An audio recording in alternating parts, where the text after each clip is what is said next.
can I lay sod over existing grass?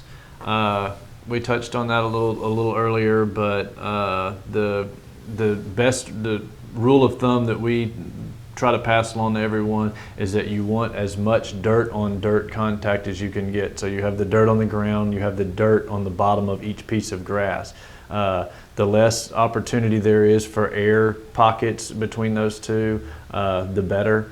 I see a lot of people when we're out looking at yards, they try to cut expenses of resodding a yard by just putting a little sand in the areas that need grass, that died, or something like that, or they're working underneath a old oak tree that's putting off way too much shade, which is an entirely different topic, but you should absolutely let us know what the conditions are that you're going to be laying the grass, and we can tell you what type of grass. And if you have some shade to contend with, I would steer you totally away from any Bermuda grass, and I would highly recommend that you think about the Palmetto St. Augustine or one of the Zoysias that are more shade tolerant, as opposed to just the regular Raleigh St. Augustine, because there are certainly sun requirements that all these grasses need, and some have more than others.